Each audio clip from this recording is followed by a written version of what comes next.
You know that an author has committed a crime against their readers when they spend years introducing us to a serial killer and then casually walk away while we're screaming, "Why was he like this?" Because that's exactly what J.D. Barker did. The man created one of the most disturbing villains in modern thriller fiction, watched us collectively develop trust issues, and then apparently decided that 2026 was the perfect year to finally explain how the monster was made. And honestly, I'm not sure we're emotionally prepared for this, because there's something uniquely terrifying about a killer. But there's something even worse about discovering the moments that created one, the choices, the damage, the warning signs, the first crack in the door, or in this case, the first Scarlet Door. Today, I'm talking to best-selling author J.D. Barker about returning to the world of 4MK, writing villain origin stories, building a thriller universe readers really could not stop obsessing over, and what happens when your serial killer becomes so iconic that readers spend years demanding more. And also going to discuss how many people have been side-eyeing him after finding out what he researches for a living. Because I have questions, lots of questions. So pour yourself a drink, lock your doors, and maybe don't trust anyone who seems too charming.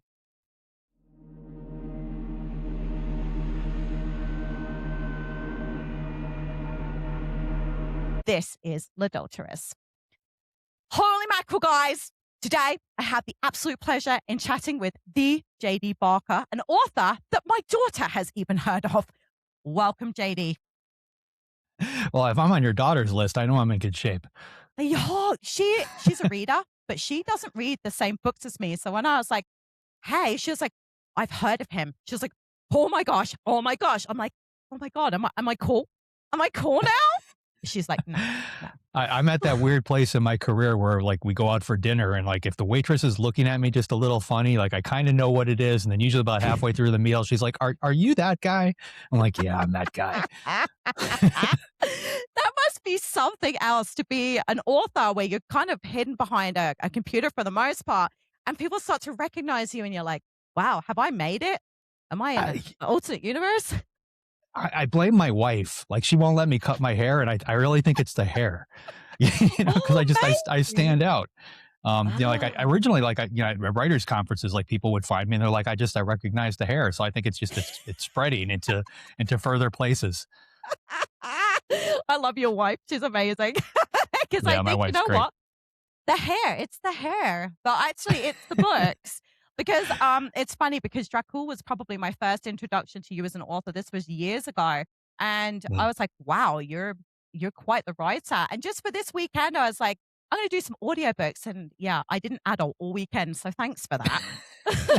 I see a lot of those messages on Facebook, and particularly with 4MK, like somebody will pick it up and they start reading it and they're doing like a buddy read with somebody else. And like they tag me on these conversations. They probably think I don't see them, but I see them. And like they're halfway through and like, I don't know if I have time to pick up the kids. Like my husband's got to make dinner, calling in sick to work.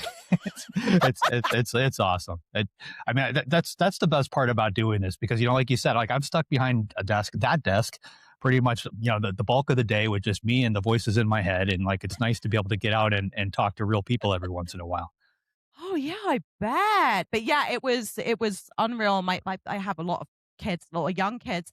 My daughter's like, "Are we making dinner?" And your dad's like, "No, we had to order pizza. Your mum's in the fictional world right now." And I'm like, "Shh, mummy's not adulting today."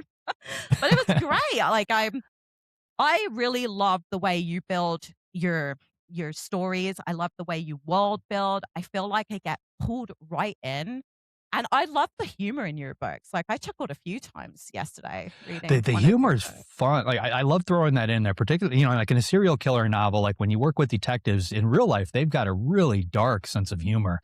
And in talking to them, and I've talked to a lot of them, like the ones that are there for, like a career, like they develop that. It's a defense mechanism. The ones that don't get that sick humor, like they're the ones who are, they work homicide for a year or two and they're like, no, I think I'm going to be a traffic cop or, they move on to something else. But yeah, those guys are dark. But like for me as an author, like putting that stuff in there, like I like doing it just because it's fun. But Mm, when the book started appearing in other countries, like I'm in 150 different countries now in like two wow. dozen languages, I started getting all these emails from the translators, and like I had to explain the jokes, and they're not really jokes, they're like subtle little things that but they only work like in English, or they work in this particular part of the world, and not everybody has the same stuff, and it's been fun working with translators to try and find something comparable that we can put into some of those things. Oh, wow, I guess I never thought about that. Yeah, how does a joke Yeah, translate? humor doesn't translate. It's No. probably one of the hardest things. I mean, I to this day I feel like stand-up comedians have the most difficult job in the world. Like Oh, getting up there with just a microphone and making people laugh. But to like take that joke and translate it into another language, that's a whole other skill set. yeah, that's insane. I have a ton of questions for you today. I literally went to my Instagram account where I have a bunch of followers, and they threw some really great ones at me. I had to field some of them because some of them I wouldn't even answer. And I was like, damn, you girls are something else. But let's start with the question some readers have been screaming into the void for years, especially the ones that have been waiting for this book.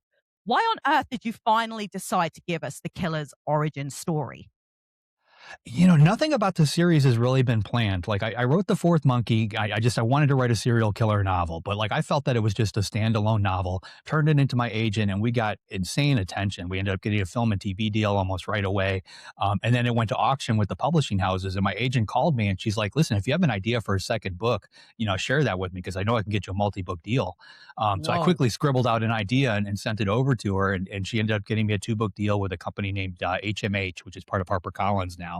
Yeah. And I started writing that second book, and I realized that like the story that was in my head, like I was on page like 450, and I wasn't there yet. I'm like, I'm not going to be able to get this full story out, or if I Whoa. do, the book is going to be 800 pages long. So I did like the unthinkable. I actually ended the second book in the series with the words "to be concluded." Which in today's world is not a big deal because you can jump into your bookstore or online or whatever, you can download the next one. But back then, Yeah. people had to wait another year before they could read Yes. that third book, and like it was done. Like I turned it in, I was like, just get it out, get it out. And like at the time, I didn't realize just how difficult of a process that is when you're in so many different places. They have to translate it, they have to make the audiobooks. They need a good year to get that book out. But that was a tough waiting period. But so the book all came together, and in the story, for people who haven't read it, I wanted to do something different. So my serial killer dies at the very beginning of the book. He's been operating in Chicago for 5 years. He always does the same thing. He kidnaps a victim, he cuts off her ear, he mails her ear to the victim's family in a little white box tied with a black string. And things typically get worse from there. But at the Yeah. beginning of The Fourth Monkey, we've got a guy, he's crossing the street, walking over to a mailbox, about to mail a little white box tied with a black string. He gets hit by a city bus and killed. So the police, as soon as they see him and what he's got going on, they realize, well, our killer is dead, but we don't, we don't know who he is, and he has another victim out there somewhere. So from Yeah. a writing standpoint, that creates that ticking clock that you always need. But I got like two chapters in, and I'm like, how am I going to keep my serial killer in the story? I killed him. He's he got mashed by a bus. So I came up with this idea to include a diary. So the police find a diary from the killer on his body, and it flashes back to when he's 15 years old. So we basically see this young, innocent version of the killer before he becomes a killer. Yeah. And I just kind of flash back and forth between those two things throughout the series. So at the end of the final book, we've got our modern day killer. In present day, he's 30 years old, and then you've got the flashbacks where he's 15 years old. And I Yeah. never actually closed that gap, but I felt like I tied up all the storylines enough, where I thought people would be okay with it. Yeah. But the books have just done phenomenal. Like they keep hitting bestseller lists in different parts of the world. They're still coming out, and it's all driven by word of mouth. Like there's no actual marketing happening behind it. So when COVID hit, I had this bright idea. I was like, I'm going to try to write 3 prequels and see if I can fill that 15-year gap. And I didn't tell anybody I was doing it. I didn't tell my agents or my editors because I just wanted to see if I could pull it off. Yeah. So I went back, I listened to the original trilogy, wrote down all the the main beats and stuff, and went back and wrote these. And it was really refreshing to be able to write 3 books at once like that.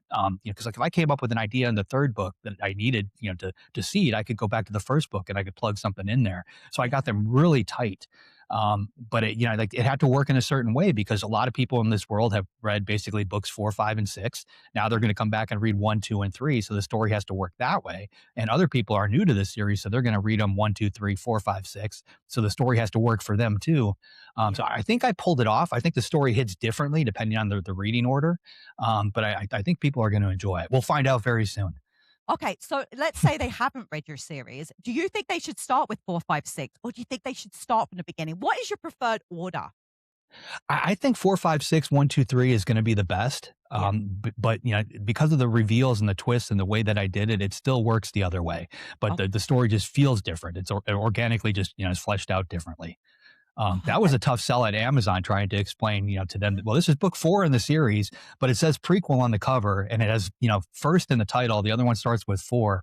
You have no idea how many conversations I had with people over at Amazon in order to get them to get that right. I Like can't even imagine. I've got my own imprint at Simon and Schuster. So like on their end, you just plug in all of this data, you fill out these particular fields and they feed that out to everybody. So like Amazon even saw that, where Simon and Schuster was telling them this is book 4 and like they didn't believe us. I'm like, I'm the author. Trust me, it's book 4.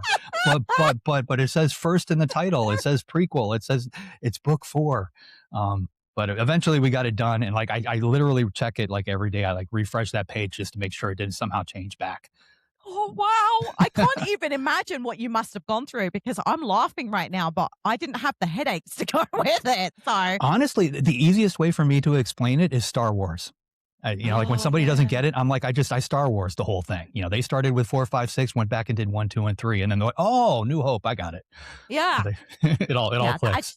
Yeah. You know what? That's probably the smartest way to do it because I don't think I've ever met anyone that's never watched that. So, yeah, you know what? When I'm Yeah. explaining this to people from now on, it's going to be think Star Wars. Perfect. You Yeah, we've weed we've me out had the whole. I don't know if you saw the news, but Sylvester Stallone's company, Balboa Productions, just picked up the entire series for a show. And this is the fourth time it's been optioned. But I feel like this is the first time it's actually going to get done. And one of the first people they brought in was a woman named Channing Powell. And she was responsible for The Walking Dead. So if you ever watched The Walking Dead, they had the original series and they had all these spin-off series and everything Mhm. tied together. So she just has one of those minds where she can see all the parts and she sees how it can play out, it's really fantastic. You know what? Sylvester Stallone gets stuff done too. Like I know that That too. when he's in, he is in. There is no way this is not getting made. And my daughter she was like, "Please tell me you're not joking. Please tell me you are not joking." I'm like, "I'm not Well, joking." And she squealed like a piglet. Okay. My daughter is 20. She squealed like piglet. And I was like, I wished I had a camera on you right now. I've been told the same thing, but like I write books with James Patterson, and like him and Stallone are neighbors. They've got houses like right down the street from each other, so he knows him Yeah. really well. And Jim told me, yeah, if he picked it up, he's going to get this over the finish line. He doesn't mess around. Oh And yeah, he he's just that kind of guy. That is incredible. I'm very excited because I love what he does. I'm watching one of his shows right now, the Tulsa King. Brilliant, Tulsa King, yeah. brilliant show. Yeah, so I'm even more excited now. Yeah, well, So, if the news is to be believed, this is going to be the first time he actually directs a TV show. He's directed films before, but he wants to direct the series. So that would be very cool. you know what? That's magnificent. So, as an author, to know that your books are going to be coming on the TV, how do you think that's going to translate? Because now what's in your head. Are they going to get it right? Is it going to look different to somebody else? Like that must be really weird for you.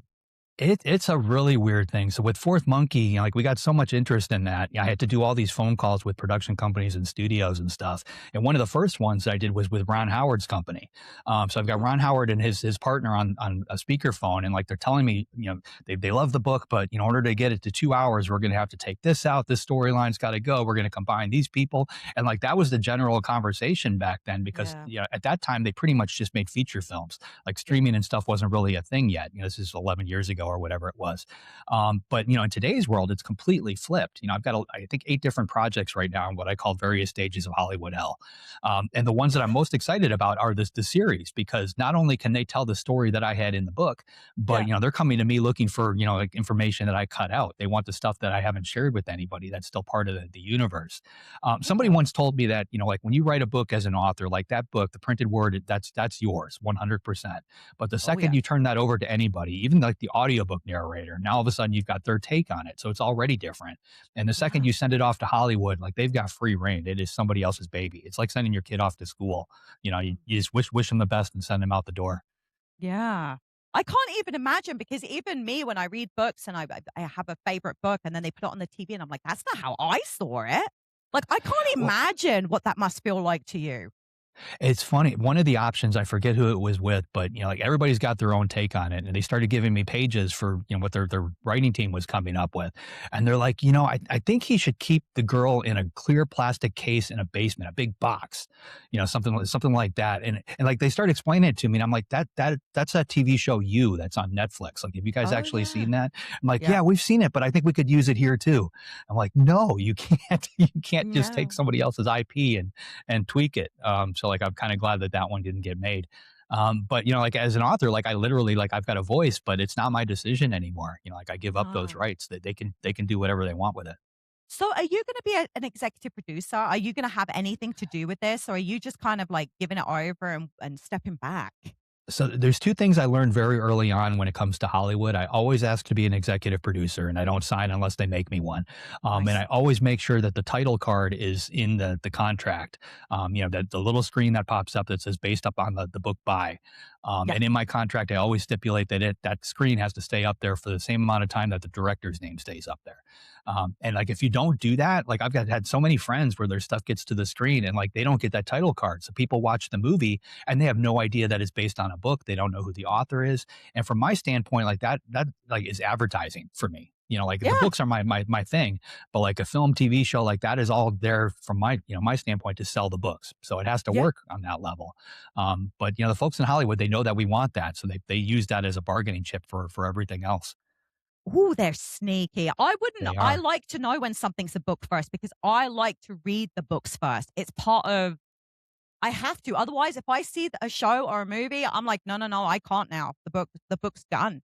I have to know that. So yeah, I'm glad that you did that. See, I'm the opposite because if I know that it's going to be a movie, like I will purposely not read the book until after I see the movie, just Really? because I want to see if it actually works as a movie. Because a lot of times, your brain, if you've read the book, starts to fill in all these blanks that they don't show on the screen, and to me, it feels like something's missing. It's jumping around. A lot of times, I watch these with my wife, and like she may not have read the book, and I'm wondering like, is she following this? Like I'm following it because I read the book, but like, is she Yeah. following it? And like I don't know. I like to go into it blind, but I try to approach Oh. it just with the understanding that is product A, the book is product B. They're very different things, and they may not be the same.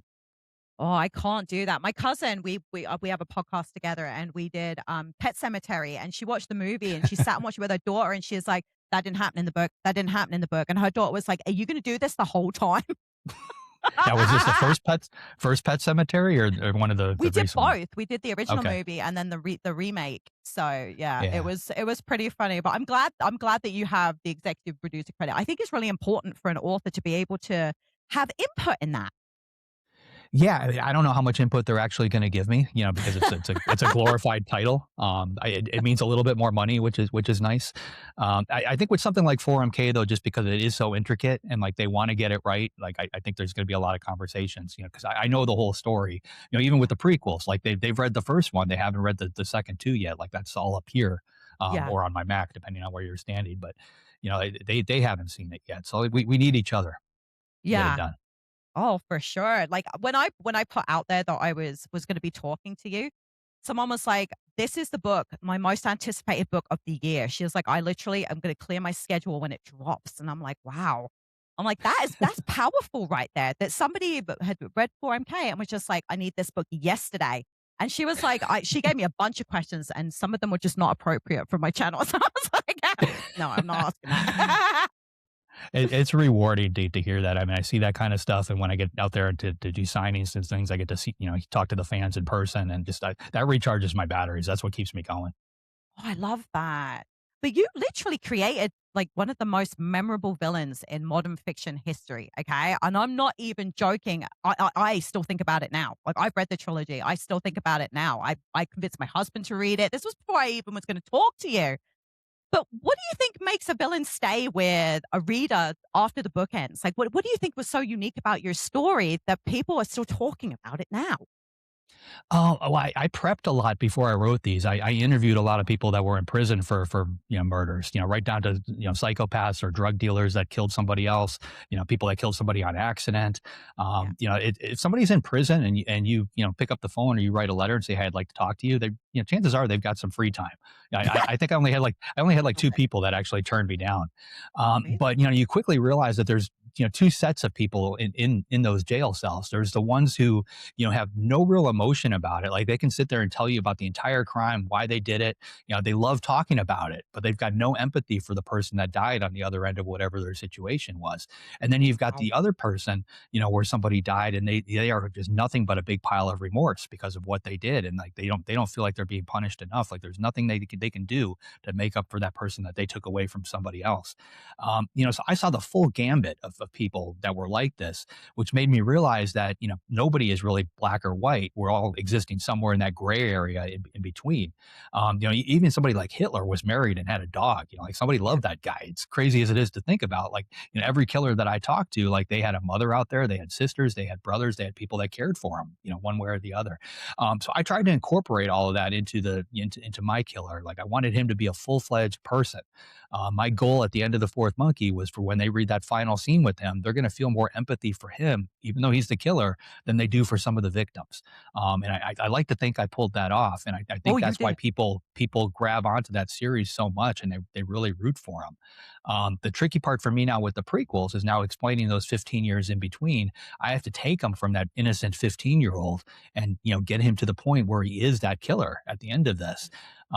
So a lot of he may not want these things to happen. Certain things just keep nudging him in a particular direction, and like he gets forced into this, he may turn not do this. But like you can see it pinball, you can see him getting worse over time. You can see these things taking a toll on him until he finally breaks and becomes that guy. And it was difficult to write, but it was also very rewarding to finally get there. Yeah. Wow. I can't even imagine because starting at the age of 15, that's like I have a 10-year-old daughter. She's not that far from that age. That must have been a really peculiar mindset for you to be able to step there. Like, do you think that that was the hardest part to write? Yeah, I mean, because it's such a tricky thing. I mean, I've got friends that were raised with, they were literally handed everything. Their parents were wealthy. They went to the best schools. They, got everything that they ever wanted in life. They are complete screw ups. Like they can't hold it together to save their life. And then I've got other friends that came from like the absolute worst circumstances. Like they couldn't walk outside at night without getting mugged in, some of the places where they grew up. Like everything was, was fighting them the entire way. And like they're the ones that are succeeding. So like you never know. But I do think there's certain things that can nudge somebody in one direction or another. And that was kind of the question I was just trying to answer with this entire 4MK series is can a good person be turned bad? And I think the answer to that is yes. Yeah. That was me as well because when I got to the end of it, I didn't want to feel bad. I didn't. And I hated myself. But at the same time, I've now found myself rooting for like the villain a little bit sometimes. And I'm like, I blame you for that. And I didn't realize that until I was writing my questions that I'm like, this is JD's fault. Because I'd like to think that I see if things black and white, but you made it so that we're all seeing the gray. And was that something you were aiming for? I think people tend to relate to Anson in a lot of ways. There's a lot of things we see ourselves in him, and we hate Yeah. ourselves for seeing ourselves in him. I think that's what's going on. Yeah. I didn't want to see commonality, but I think you can find it anywhere if you really look deep enough. Yeah, I think it's in all of us. I think we all get pushed, sometimes a little further than we want to be. We react to things in ways that we may not want to. Sometimes you can dial it back, and sometimes you can't. Some people hit that point and they just go in, with both feet. Yeah, you're not wrong. It's terrifying to think that any one of us, and the worst part for me was I was looking around at my neighbors and I'm like, any one of you could be the person that I read about in my book and I wouldn't know it. You know, to show you how true that actually is, my wife's father, they lived in Memphis for a while, and Mm. they learned that the BTK killer actually lived across the street from them and had no idea, like until this stuff played out in the news later. So yeah, it really can be your neighbor. Oh, that is terrifying. That is It terrifying. is, but like, these people, they exist somewhere, they have to live somewhere. And some of them are very good at blending.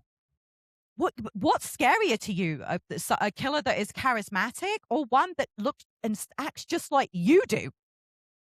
I think the ones that can put on that mask and like those are the scary ones because you don't see them coming. But I do keep it in mind, like if I have an altercation with somebody or, like I get angry at somebody, like, in the back of my head, I'm like, this person could be that guy. Like, I don't want to push that particular button, so I, I tend to dial it back a little bit. You know what? I felt the same way. We were in traffic a little while ago, and my husband's like, "That guy just cut me off." I'm like, "Let him cut you off. What if he has a baseball bat?" And he was Yeah, like, you just "You don't You know." never know who you're dealing with. I mean, my wife, we live on a little island off the coast of Portsmouth in New England. And I guess about 4 or 5 months ago, we were going over the bridge, going over to the mainland, and there was some guy who was jogging. And he was like, there's a jogging path like next to the road, but he was jogging like on the shoulder of the road. And somebody went past him in a van and he knocked on the van like as they drove by, to like tell them, hey, you're too close to me. That van threw on their brakes. The two guys got out of the van and they took him back into the woods. They probably beat the crap out of him. Oh, And like in my mind, I'm like, this guy had it coming. Like he should have known better. yeah. But like you never know, who's going to do that. There's a great movie with Michael Douglas where he just snaps. I can't remember the name of it off the top of my head, but he's heading to the office, I think, in L.A. One morning, and like everything just goes wrong in that particular morning, and he just Yeah. breaks right there on screen, and it's a fantastic performance. Yeah, he's wonderful, but you just never know what you're getting involved in, and especially in the world today, because even my daughter, she was at the C train station the other day, and someone started yelling, and she was like, and everyone just stood back, and I'm like, "Well, you don't know how they're gonna react. So, yeah, you stand back.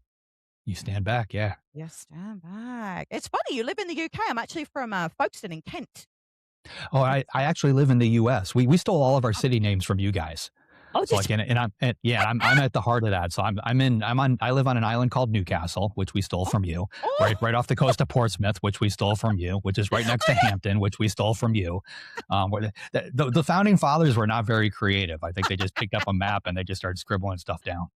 that's so funny. Because 'cause I'm like, "Oh, Portsmouth, I love that place." And you're like, "Oh, no, US." I'm like, "Oh, I ain't been there." Your accent is way cooler than mine. Actually, I like your accent. A lot of people think I'm Australian, so I get that a lot. I live in Canada now, but yeah, Okay. I get, "Oh, where are you from in Australia?" And I'm like, "London." And they're like, "Oh, is there London in Australia?" I'm like, "I don't know." I said, "I'm from England." Yeah, it's very, very funny. Now, how was it for you going backwards? Like, you obviously had your series. It felt like you would finish, and then you went to the prequel. Like, how was that for you to write? That would be really weird. I I was honestly very scared to do it because, like those books had been done for a while. And, a lot of the stuff that happens in the books, like I wrote that before I had a daughter. So I've got an 8-year-old daughter now. Like there's a lot of things in those books that I wouldn't write in today's world. Like my brain just could not go there. And so, if you're not a parent, I don't think you understand. But if you are a parent, like you get it. Like I just watched a movie with Matthew McConaughey where he's driving a school bus through the California fires. And it's all Oh, these, 6, 7, 8-year-old kids on the bus with him. oh, That was the most stressful movie I think I have ever watched. Like, they're going to get out, but just because I've got a kid, like it just hits in a different way. for But like going back to Anson's head, like I wasn't sure that I could get back to that place. So I started by I listened to the audiobooks for the three originals, made notes as I went of all the, the major plot points and twists and things like that. And right. tried to come up with ways where I could exploit them. And I remember sitting down at my Mac the very first day and, just looking at that blank screen thinking, okay, one or two things is going to happen. I'm either going to still be sitting or looking at a blank screen, when noon and lunchtime comes around, or it's going to just start to flow. And like the first sentence just popped into my head. And like once that first sentence hit, it just went and kept going and going. I was like revisiting an old friend. Oh, I love that. That's a great answer. But one of the things that I was explaining to one of my other co-hosts was that you managed to write world building in thriller books, and she couldn't quite grasp that. Like, how do you think you've been so successful in writing a thriller universe, if you like? Like, that's something very new and different. I think a lot of it just comes from my background. Like I worked as a book doctor and a ghostwriter for 2 decades, basically behind the scenes in publishing.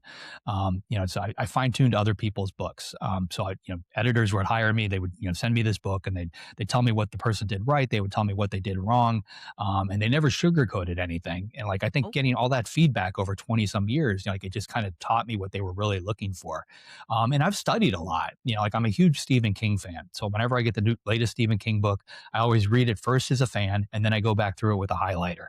And when he creates a world, he's fantastic at creating characters. Like he can create a full fledged person in like 2 or 3 sentences. So I'll go through his short story collections and just highlight the spots where he introduces a new character, just to understand, how he's doing it. So I study a lot of stuff like that, and just try to incorporate it. I think I this is like anything else. I think you can always learn. And I honestly, like, I feel like the day that I stop learning is probably the day that I retire Yeah, or die. Like, I don't or think we should die. ever stop learning. Stephen King, funnily enough, was my introduction into becoming an obsessed reader. I was 15. My uncle gave me a copy of The Green Mile when they finally put it all into one compendium. I Oh was yeah. hooked. Hooked. Yeah, he did that to a lot of us. I mean, I grew up reading at a really early age. We didn't have a TV in the house, but this was the '70s, so like there was nothing to watch anyway. But we That's hit true. the library all the time, so I was reading by the time I was 3. I read all the Hardy Boys and Nancy Drew mysteries by the time I got into kindergarten. Then I moved on to Wow. like Charles Dickens and Mark Twain and those guys. My mom owned an antique store, and we were out going to garage sales one day, and this guy had a box of books, and sitting on top was a copy of Dracula. And I was 8 years old, and I picked it up. I bought it for 25 cents, took it home, and it scared the bejesus out of me. I left the lights on. I had to keep looking under my bed before I went to sleep. Like it was Yep. the first time a book ever got an emotional reaction out of me, and it was the first time I really read like a legit horror novel. Yeah. And then as soon as I finished that, I was like, well, what else is there? And I think I discovered. I think it was Christine that I read first. But I devoured everything that the guy wrote. After that, Same. I was 15 when I found him because Anne Rice was actually my first dip my toe into horror. My she's mom had another a really good one. Oh, she was phenomenal, but my mom had a copy of Interview with the Vampire, and I was 10, and she was like, "Don't touch my books," and I snuck it upstairs. It took me ages to read it, but I was like, "Wow," and I was a massive fan. I was really sorry to hear of her passing because she used to have us all in a group chat and would send us chapters, and that Oh was wow. that was before I even become an influencer, and I was like, wow, she cares about her audience and she wanted our feedback at pivotal moments. Is that something you do? Do you look for readers to give you feedback early on? Oh, absolutely. I use beta readers on all my different books, and I take that feedback to heart when I go through it. I read every review that goes up on Goodreads. The good ones, the bad ones. It doesn't matter. I want to see them, and I work with a ton of influencers. One of the things I've actually been doing lately is creating TV spots. Because I've been running television spots for all my books for about 2 years now, Oh, I was paying a lot of money for these like highly produced commercials and stuff. So I yeah, just figured, well, I want to see what happens if I just take, an influencer reviewing the book and just turn that into a commercial. And they hit so much better. Like people really resonate, they gravitate towards that. And I think it's because using social media so much. We're getting our news from social media, we're getting our opinions from social media. So when they see that up on the screen, even though from a video quality standpoint, like we've got the person in the middle, the sides are blurred, like it doesn't look like a professional thing at all, but it yeah, hits as something that's just real and legit. yeah. So I've been doing a lot of that, which is, worked out well. That's phenomenal. But I feel like as an influencer myself, it hits different because we trust that because nobody's paying you to say that. That is your actual opinion. Yeah, so like That's even smart. because I did a commercial for I think it was a Caller's game, where it was fake. I mean, it was basically a full on television spot, and we Yeah, had people just talking about the book, as if they had just read it, and like they were actors and actresses, and like their yeah, reactions were okay, but like it never hit right, it never felt real. So yeah. yeah, so now if I see an influencer video that I like on TikTok or Instagram or whatever, yeah, I'll reach out to that person and ask them, hey, is it okay if I turn this into a TV spot? And I haven't had anybody say no yet because it's great exposure for them. And Yep. it's a legitimate reaction, and I think that's why it works so well. That's brilliant. That is probably the smartest marketing thing I've ever heard in my life, and I cannot wait till somebody does that to me. I don't do a lot of video, mind you. I do mostly it's like reviews, and I'm not very good on TikTok. But there was something I wanted to ask you. So you read your Goodreads reviews. How do you I feel do. when you see a negative one? I've been doing this for 11 years now as a full-time author. So like I've got a pretty thick skin. I look to see if there's something legit in it, Mm, because not every book is for every person. There have been plenty of books people have sent me and they're like, this is the greatest book ever. I get to page like 4 and I'm like, I just can't do it. Life yeah. is too short. So everybody's got their opinions. Everybody likes stuff, doesn't like stuff. Mm, So if there's a grain of truth to that, I use it to fine tune the writing. If I see multiple people flagging a particular problem with the book, I take that to heart and I try to work that issue out with the next one. It's great feedback. yeah. It's really smart because I do a lot of indie authors. Like this is the first one I've ever done as somebody that's people know. But they always say the same thing. They're always like, I know it's for the readers. They were like, but I have to go have like a drink and a cry after. Like it hurts. It does hurt. It's funny because I can read like 20 good ones and like I won't remember them, but like that one bad one is the one that sticks with me all week. I'd be terrible because someone would say, "Oh, I didn't like that. That character was horrible," and I think I would have a emotional breakdown. That's my baby, man. That's so Like, funny. That's so funny. Like, I know that we've already talked about the TV adaptation, but when is that coming out? Like, do you have any idea of when this is gonna move forward? No, I mean, these things, there's so many moving parts. Somebody once told me if you watch the credits at the end of a movie, 5 or 6 minutes of names going by, every single person there had to be there in order for that to get to the screen. So you take one person away and all of a sudden this house of cards comes apart. So you just never know. I mean, Patterson had a book that he wrote with Bill Clinton called The President is Missing. Yes. Showtime picked up the option on that for, I believe, $8 million. It was a pretty significant amount. They started filming, they got 4 episodes done, and then they pulled the plug on it. Because What? it was because of COVID. Like COVID hit and they had Uh, to shut down production, but they never okay. went back to it again. But the point is, you just never know if it's going to get to the screen. There's a Batgirl movie that was filmed that's never going to end up in a theater because the studio realized they could make more money as a tax write off on that particular movie than actually releasing it. So a What? full movie that we are never going to see. So there's just so many things that are just out of your control. I've got a bunch of them that are just in different stages. Honestly, the one that's moving the fastest is called Behind a Closed Door. Like that one is moving very quickly. So I think we might actually see that before we see anything else. Oh my god, that I just convinced my cousin to read that one. I finished Oh, it on the weekend. I was blown away. I didn't see any of that coming. I didn't see any but of that stuff coming, and my heart was racing the whole time. My husband's like, "What are you reading?" I'm like, "You can have it when I'm done, but not until I'm finished." Like, whoa! And I whizzed through that one. Oh, I can't wait. I've actually got the app from the book on my computer. I've got a company that's been developing the actual app that is in the book. So that's going to get released at some point too. No, no, that's terrifying. That's Too, terrifying. too Oh my much gosh. information. But I didn't look at my like, I finished the book and I looked at my phone and I was like, "You're dangerous." Well, honestly, what spurred that is like I had the idea for the main characters. Like I've got an idea app on my phone where I just write down whatever I want to use. So I knew I wanted to write a book about Brendan and Abby Holland, or Hollander. I can't remember what last name I gave them. But we basically start with them. That was like so many books ago. Yeah. We start with them in a therapist office. Like they've been married for 10 years. They want to stay together, but the husband comes really close to cheating. So like they go to therapy to try and work it all out. And at some point, the therapist, tells them you need to download this app. It'll help you rekindle your marriage. So like I Yeah, sugar had and that spice. idea and I had that sitting in my on my phone for like 4 or 5 years.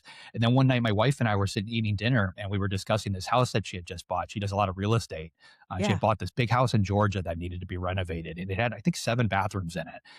And she was telling me about this and I was like, well, you should bring in bath fitters. Like that's a company we have here in the US where they do like a cosmetic refit on your bathroom in one day. If there's no Oh, plumbing issues, like it's just, because of cosmetic stuff. But we just talked about it. Like none of us, did anything on our phones or anything like that. But that night, we both started seeing commercials for bath fitters, like start to pop up on our social media feeds, on our television commercials. It was like all over the place. I started to yeah. research this and realized that in the terms of service for our phones, whether you've got an Android or an Apple, we give them permission to listen to us 24/7. So my phone is sitting right next to me right now. It's listening to this conversation and it's grabbing keywords out of the air that it's going to use to market against me later. Like that's going on for all of us. So I started thinking about like, well, what happens if that information ends up in the wrong hands? So then I paired that idea together with this app that Brendan and Abby download, and then hijinks ensue.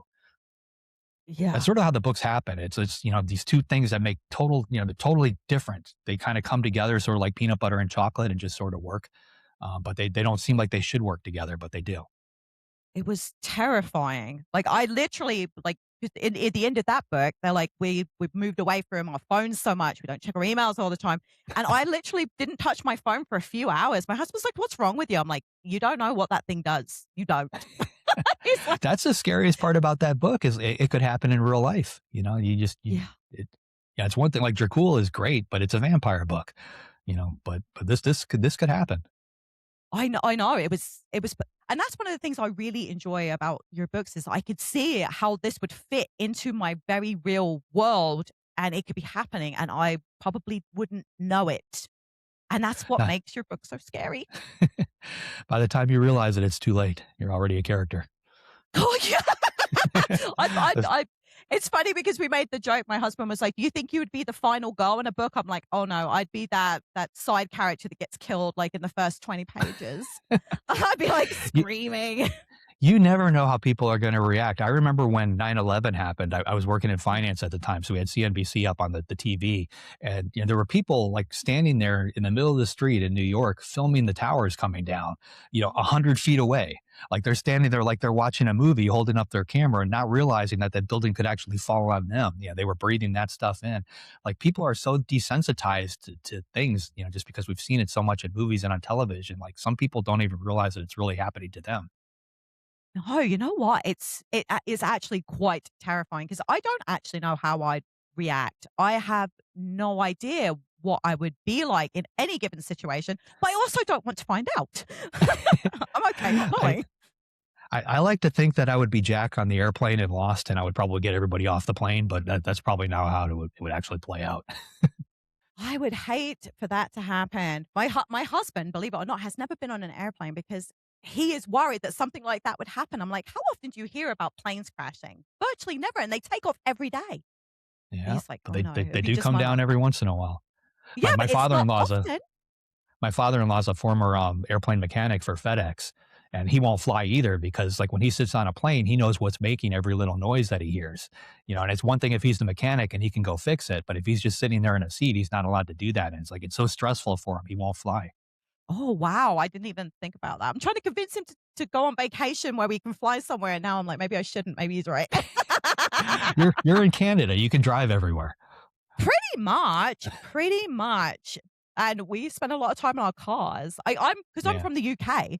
Like, my mom still lives in the UK, and she's like, "Oh, I had to go to Canterbury the other day." And that's like a 25-minute drive. I'm like, "Oh, that's not that bad." She's like, "Oh, it was horrible." And I'm like, "We traveled that far to go to the grocery store. What are you moaning about?" It's a very different world over there, but honestly, like, the transit system is so much better. Like, the trains Oh, that yeah. are there are 1,000 times better, the bus system, like, you don't necessarily need a car. Here in No. the US and the UK and Canada, like, we're spread out so much and we have terrible public transit. Yeah, it's true. You are not wrong. Now, I had a question for you. What is the weirdest thing you've ever had to Google for a book? Oh, let me think. I've got a lot of bomb ingredients on my computer. Um, you know, Like I'll look under the kitchen sink in my own house and then go back to my computer and like, how do I, can I make this explode? I've got this, and this. And you'd be surprised how many like household products can actually be turned against you. I think in the book you just read, is that the one with the chemical toilet? Yes. And yeah, so in that one I had to use the pieces of a chemical toilet to help somebody escape a particular place. Yeah. Um, yeah, so yeah, I'm always looking for weird stuff. I mean, conversations with AI are like that too. Like I'm constantly testing the AIs, trying to figure out like what they're capable of. And like I'll ask it some questions, and like a lot of times it'll throw up like a hotline number, like if you're in trouble or you need help, call this. Like just out of the blue, Claude's trying to reach a hand out. Are you ever gonna write a book where AI is, like, doing terrible things? Because my cousin was like, "If he writes that, I'm not going to read it," I because she I, I works in actually AI. I actually already did. So, do you remember that movie Flatliners? Have you ever seen that? Yes. Yes. Yeah, so for people who haven't seen it, it's about medical students and they kill each other one at a Yep. time and bring each other back to life just to see if there's life after death. It had this crazy cast. It had Kiefer Sutherland, Julia Roberts, Billy Baldwin, Oliver Platt, all at the start of Yep. their career before we knew who they were. But it's a great movie. So Brilliant I wrote movie. a book a few years ago to reboot the film franchise. So in the new book, there's a kid who's feeding information into a medical AI, basically training it. He's feeding it patient files, patient data, test results, anything medical related that they can find mind, they're feeding it to this AI to basically train it to act like a doctor. If you remember from the original Flatliners movie, they videotaped everything, they took Yeah, notes. that's right. So Yeah. he accidentally feeds that information into the AI and teaches the AI how to kill people and bring them back to life. So watch for that. It's right now we're shopping the book, but it's a tricky thing because we're rebooting a film franchise. We've got to get the studios on board with it. So there's a lot of people involved in that, but hopefully that one will Mm. be out soon. Oh my gosh. Yeah, because my cousin, her whole job is she's a software engineer, so she does AI stuff. And she's like, I can't touch anything where even remotely looks like it's gonna hurt somebody because I will cry and I won't go back to work. But that sounds phenomenal. This AI stuff is just so weird. I mean, I remember a couple of months ago, somebody firebombed Sam Altman's house. And I was like, I'm watching the news and I'm like, that's John Connor. Like he's literally like, if I was that guy, like that would have been my defense in court. I would have said, well, I came from the future and I had to stop Sam Altman. That's how you walk away from that particular situation. But I don't think he actually said that. I think he's serving some time now. Oh man. Oh my, you know what? The whole world has gone insane. But that was talking about AI. I'm like, there are a lot of authors that are using AI. Is that something that you are anti against? Well, I mean, for me, like I love to write, so like that. I'll use AI to get rid of all the other pieces, like I use it for marketing, for anything else. But like the actual writing process, like I love Yeah. to do that. So I can't imagine using something else to do it. And Mm, frankly, at this point, it's not capable of it. Like I've yeah. tried, like I've pushed them to see what they're capable of doing. And like if I brainstorm an idea with Claude, it's like talking to an encyclopedia because it can only regurgitate what it's already been told. It can only tell me something it's already seen. If I get on the phone with James Patterson and we brainstorm an idea, he's coming up with this crazy stuff out over here. I'm coming up with stuff over here, and you mix it together and you end up with something even crazier. When you write a thriller, you have to convince the reader that 1 + 1 = 3, and an AI just isn't capable of doing that. But that being said, I think sooner or later AI is going to have a creative thought. Once Yep. it has a creative thought, it is going to be able to write a book. And at some point, it's going to be able to write a very good book. And I don't think that's that far off. Yeah. But for authors like me, or like I tell myself like my voice is what people like. Like Yeah. they buy the books because of my voice, my storytelling process. It's never going to be able to duplicate that. You could take, if, as a Stephen King fan, you could take every Stephen King book, dump it into an AI model, and then say, write me a Stephen King book. And it's not going to be able to do it because what you No. really need to feed it is every experience Stephen King has ever had. Yep. Get it to forget everything that he's forgotten, put it in that particular mindset he was when he wrote that particular book. Like there's just so Exactly. many variables involved. So like, we get an email now and we know that it's written by AI, like, ChatGPT's voice. So ChatGPT has a voice. So when it Yep. writes a book, it's going to be in ChatGPT's voice, but it's not going to be my voice. No, that's completely true. I actually really enjoy your humor. So I'm actually finding myself being more drawn to your sense of humor in your books because it comes through so well when I'm reading that the thriller stuff is like secondary for me because I really enjoy that. And you're right, I don't think AI will ever accomplish that. Yeah, I mean, the humor, I had mentioned how homicide detectives have this dark sense of humor. One of my first experiences with that, I was in Tampa, Florida, and I was in an elevator with a friend of mine had gotten murdered years ago, which is a whole other story. But I was in the elevator with the homicide detective that was investigating that. There was a few other ones in there, and they were telling some of the darkest jokes I had ever heard. And I just kind of kept my mouth shut. I'm laughing because it was funny. But then we get off the elevator, and he goes, I apologize for that. I'm like, why? And he's like, we just came from a scene where we had a dead baby, and he's like, this is how we deal. And like it just, for me, it just sort of clicked. Like that's how I understood how that mindset works and how they're able to do it. Yeah. Like I think that that's how I would get through the day as well. I couldn't even imagine what that must be like. Yeah, I mean, some people are like that. Humor is a defense mechanism. We use it to heal ourselves. So you said that you have like talked to detectives and whatnot. Have you ever actually been to a crime scene? Oh yeah, many times. I've Oh. actually worked on cold cases. It's funny because if you feed, like after 9/11 here in the States, the government created a think tank where they brought in actors and or not actors, writers from Hollywood, from books and things like that, just to brainstorm different scenarios and like how to get out of it. Yeah. Because we tend to come up with something that like a typical person may not. I could give you 10 different ways to get a gun on an airplane. like that's valuable information if it's in the right hands. So like, I work with people to communicate that kind of stuff, and so do a lot of other authors. But I've worked on cold cases. I actually, a friend of mine was killed. It was 2006, I believe it was, in Tampa. And I ended up solving that case in 4 days by creating a website that, yeah, at the time, like this wasn't known that you could do this, but the website tracked everybody that visited. So I created this fictitious TV show and told everybody that this TV show was going to be filming in the Tampa area about this particular murder. The whole thing was bogus, but the website tracked everybody that looked at it. And the general thinking was, a normal person might look at that website once or twice, but the bad guy's going to keep going back to it to try and figure out what information the police know. And that's essentially what happened. So when we saw hits coming in from a particular location, a lot of them, that information went to the police. They figured out who lived there and they tied it to some existing facts, and we were able to figure out who the murderer was. We actually did that 3 times. We brought 3 different people to justice before they started figuring out what we were up to. Um, Wow. I love helping out like when I can. Wow, that is incredible. I'm actually completely blown away. Completely blown away. Have you ever like scared yourself while you've been writing? What actually scares you? Because it feels like nothing scares you.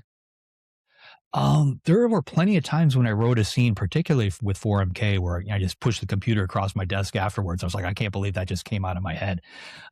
It's a very weird thing. Like when I write a book, it's like I'm watching a movie just kind of play out, and I'm just writing it down as fast as I can. The characters do their own thing. Like I disagree with them a lot of times. Like they do stuff that I would never do, or they say things I would never do. But I've learned to trust those instincts and just let it go. When I try to force the characters down a particular path, like that's when the story doesn't work. Those are the scenes that end up getting deleted. I don't know where 99.9% of this information comes from. It's just it's up there. It's like I get in this weird zone like when I'm writing. That's crazy. I wish I was that creative, but I really am not at all.